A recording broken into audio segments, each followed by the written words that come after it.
प्रिय मित्रों, चंद्रमा ज्योतिष के अनुसार मन का आधिपत्य यह ग्रहण किए हुए है, मन का प्रतिनिधित्व करता है। तो चंद्रमा मनसो जातश्चक्षो सूर्यो अजायता श्रोत्राद वायुश्च प्राणश्च मुखादग्निरजायता, यह वेद मंत्र प्रसिद्ध है। तो चंद्र ग्रहण यह भाद्रपद शुक्ल पक्ष पूर्णिमा रविवार दिनांक 7 सितंबर 2025 को लगने वाला यह खग्रास चंद्र ग्रहण है, जो भारत में दृश्य होगा।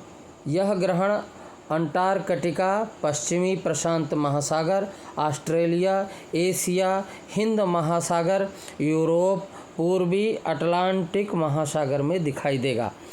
अब यह भी आवश्यक है जानना कि ये भारत में कहाँ कहाँ दिखाई देगा। तो यह खग्रास चंद्र ग्रहण भारत के सभी हिस्सों में दिखाई देगा। यह ग्रहण संपूर्ण भारत में शुरू से अंत तक देखा जा सकेगा। भारतीय मानक समयानुसार ग्रहण का प्रारंभ रात्रि में 9:57 पर, मध्य रात्रि 11:41 पर तथा मोक्ष रात्रि में 1:27 पर होगा। ग्रहण का स्पर्श, मध्य, मोक्ष पूरे भारत में दिखाई देगा। ग्रासमान 1.368 ये देखा जा सकता है। और महत्वपूर्ण बात यह है ज्योतिष के अनुसार कि यह ग्रहण शतभिषा नक्षत्र में होगा और कुंभ राशि में पड़ेगा। अतः कुंभ राशि के लोगों के लिए विशेष ध्यान देना है कि उनके लिए ये कुंभ के लिए घात है, जो इसका फल है। साथ ही कुल 12 राशियां हैं, जिनमें से 8 राशियों के लिए अच्छा नहीं है, 4 राशियों के लिए अच्छा है।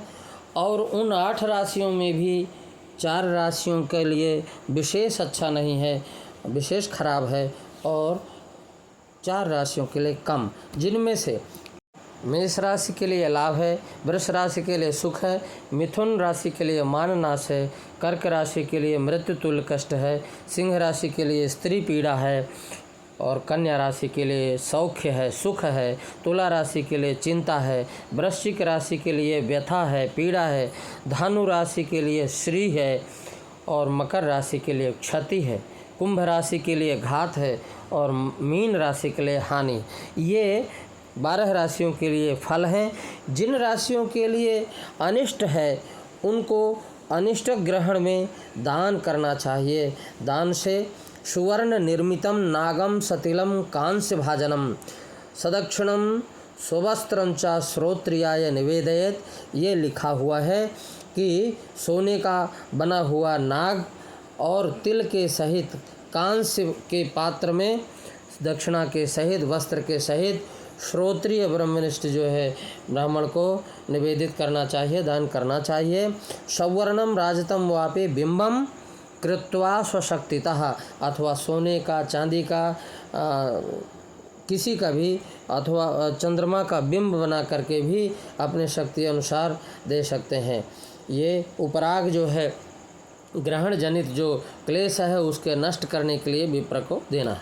विशेष बात यह है कि धर्मशास्त्र के अनुसार ग्रहण जनित जो दोष होता है उसके शांति के लिए दान का बहुत विशेष महत्व है। ग्रहण के समय यदि आप दान करते हैं ग्रहण के उपरांत, तो उसमें चाहे चांदी का बना हुआ नाग हो या सोने का बना हुआ नाग हो, और उसको आप उस मंत्र के द्वारा तमोमय महाभीम सोम सूर्य विमर्दन हेम नाग प्रदानेन मम शांति प्रदो भव, यह बोलना है। दूसरा मंत्र है विधुंतुद नमस्तुभ्यम सिंहिका नंदनाच्युत दाने नाने नागस्य रक्ष मां वेधजात भयात, गोदानम भूमिदानम च स्वर्णदानम विशेषतः ग्रहण क्लेशनाशाय दैवज्ञाय निवेदयेत। यह भी कहा है कि अनिष्ट ग्रहण का जो जिसके लिए खराब है फल, उसको ग्रहण को नहीं देखना चाहिए ध्यान करके। और जहाँ तक से हो तो व्यक्ति को गंगा कनखलम पुण्यम प्रयागम पुष्करम तथा कुरुक्षेत्रम महापुण्यम राहुग्रस्ते दिवाकरे। यदि राहु ग्रहण होता है तो इन सब में, और चंद्र ग्रहण में काशी का विशेष महत्व है। यदि आप काशी में जा कर के और चंद्र ग्रहण में के बाद उपरांत स्नान और दान आदि करते हैं तो उसका अनिष्ट फल का निवारण हो जाता है। और अब बात यह है कि ये चंद्र ग्रहण में 9 घंटे पहले ये सूतक लग जाता है, तो इसमें यहाँ 12 दिन के 12:57 से आपको सूतक लग जाएगा। इसलिए उसके पहले ही भोजन आदि कर लेना चाहिए। सूतक लगने के बाद देव प्रतिमा का स्पर्श नहीं होता है, और कोई भी बना हुआ भोजन न रखें, और सूखा हुआ भोजन जल आदि में अपना कुशा अथवा तिल आदि रख देते हैं ताकि वो खराब न हो।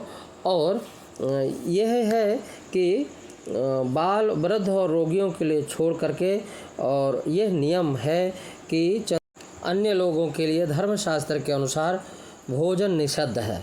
कहा है सूर्य ग्रहे तो नाशनीयात पूर्वम याम चतुष्टयम चंद्र ग्रहे तो यामान स्त्रीन बाल वृद्धा तुरैर्विना।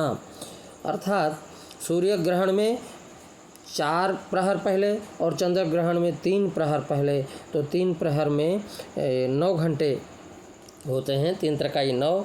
तो और दूसरी बात यह है कि धर्मशास्त्रीय वचन के अनुसार भोजन निवृत्ति के साथ साथ धार्मिक कृत्य, श्राद्ध, दान आदि भी करना चाहिए। ग्रहण में जपा गया मंत्र भी सिद्धिप्रद होता है, और यह अनुभूत है इसमें यदि किसी भी मंत्र का हम जब 1.25 लाख जप करते हैं तब उसका पुरस्चरण होता है, और इसमें जितने समय का ग्रहण होता है उस समय तक यदि कोई भी प्रारंभ से और मोक्ष तक, स्पर्श से मोक्ष तक के समय में यदि हम किसी मंत्र का जाप कर लेते हैं तो उसका पुरस्चरण हो जाता है। वो 1.25 लाख जप के बराबर वो मंत्र का जप हो जाता है। तो इसलिए ऐसे समय यह विशेष समय माना गया है, तो इसका भी जो चाहें वो लोग लाभ उठा सकते हैं और उठाना चाहिए। और ख़ास करके यदि जो गंगा जल के, क्योंकि गंगा के समीप, गंगा जल के नज़दीक जहाँ यदि ग्रहण में हम जाते हैं, जप करते हैं, तो उसका फल कई गुना बढ़ जाता है, करोड़ गुना हो जाता है। तो अब जो व्यक्ति नहीं जा पाते हैं किसी तीर्थ में, तो उन्हें यह करना चाहिए कि गंगा जल को समीप में अपने पास किसी पात्र में रख करके तब फिर जप आदि करना चाहिए और दान करना चाहिए। उस बीच में श्राद्ध और तर्पण भी करना इस समय बहुत अच्छा होता है। तो इसका बहुत बड़ा कई यज्ञों का फल जो है बताया गया है। विशेष बात यह भी है कि ग्रहण काल में किसी भी स्थिति में मल मूत्रादि का त्याग नहीं करना चाहिए, क्योंकि उस समय वो विशेष कीटाणु जो है प्रभावित होते हैं और वो कीड़े आदि का ज़्यादा संक्रमण का जो है प्रभाव होता है। और ख़ास करके महिलाओं के लिए तो जो गर्भवती महिलाएं हैं उन्हें चाकू आदि, कोई भी धारदार आदि ये लोहे की वस्तु को स्पर्श ही नहीं करना चाहिए। और ध्यान देने योग्य बात यह है कि कुछ विशेष आलसी लोग जो है बिस्तर में ही सोए रहते हैं, ग्रहण होता रहता है। यह उचित नहीं होता है, क्योंकि आपका शरीर का जहाँ से भी संबंध रहेगा वो सारे वस्त्र आदि अशुद्ध हो जाते हैं। इसलिए जितने समय तक जो है यह ग्रहण होता है उस समय हम अलग से बैठ जाएं। देखिए, मैं पहले कह चुका हूँ कि ये नियम बच्चों के लिए, वृद्धों के लिए और रोगियों के लिए नहीं है, उनके लिए छूट है धर्मशास्त्र में। किंतु अन्य लोगों के लिए यही है कि आपके शरीर से जितने वस्त्रों का संबंध रहेगा वो उस समय अशुद्ध हो जाएंगे। जो जनेऊ पहनते हैं वो इसके बाद जनेऊ भी बदलते हैं, स्नान करते हैं, दान आदि करते हैं। तो आप अगर लेटना भी चाहते हैं तो भी अलग से आप अपने बिस्तर में कुछ कम वस्त्र रख करके केवल चादर आदि में भी आप लेट सकते हैं। तो फिर इसके बाद जैसे ही ग्रहण समाप्त होता है तो लिखा है धर्मशास्त्र में कि सचैलम स्नानमाचरेत। सचैलम का अर्थ है ये वस्त्रों के सहित स्नान करना चाहिए, अर्थात वो वस्त्र भी धोना आवश्यक है। धन्यवाद ये पवित्रता